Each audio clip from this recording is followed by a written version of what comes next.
बिस्मिल्लाहिर्रहमानिर्रहीम। अक्सर वालिदैन हमारे पास आते हैं, स्पेशली जो बच्चे माँ के दूध पे होते हैं, कि डॉक्टर साहब हमें कोई फार्मूला मिल्क लिखे, हमारे बच्चे का दूध पूरा नहीं होता। मेरा नाम है डॉक्टर हारून रशीद यूसुफजई और मैं शफीक प्लाजा हैदराबाद में बच्चों के मुआयने के लिए मौजूद होता हूँ। अच्छा, आपके इंफॉर्मेशन के लिए एक चीज़ मैं शेयर करना चाहता हूँ। हमारे यहाँ बच्चों को जो दूध पिलाया जाता है, स्पेशली जो माँ दूध पिलाती है, उसका तरीका बहुत गलत होता है।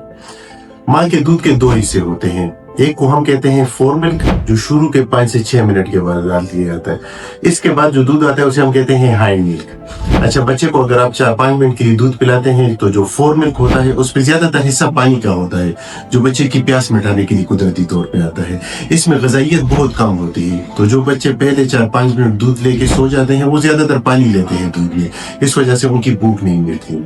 इसके बाद जो दूध आता है हाइंड मिल्क, जो 6 मिनट से शुरू होकर 15-20 मिनट तक रहता है, उसमें फैट्स और कैलोरीज होती हैं जो बच्चे की भूख मिटाने के लिए और वजन बढ़ाने के लिए जरूरी होती है। इसलिए वालिदैन से, स्पेशली माओ से दरख्वास्त है कि आप जब बच्चे को दूध पिला रहे हो, 4-5 मिनट आपने दूध पिला दी और बच्चा आपकी गोद में सो गया, तो आपने क्या करना है कि बच्चों के तलवे पे, सोल पे इस तरीके से करना है, या बच्चों के कान पे, और उसको जगा लेना है। ठीक है, कम से कम आपने एक साइड से बच्चे को 15 से 20 मिनट तक दूध देना है और फिर उसके बाद आप साइड चेंज कर सकती हैं। ठीक है, तो इसलिए आपने बच्चे को फोर मिल्क और हाइंड मिल्क दोनों देने हैं ताकि बच्चे की प्यास भी मिटे और बच्चे को ग़िज़ाइयत भी मिले। Thank you so much.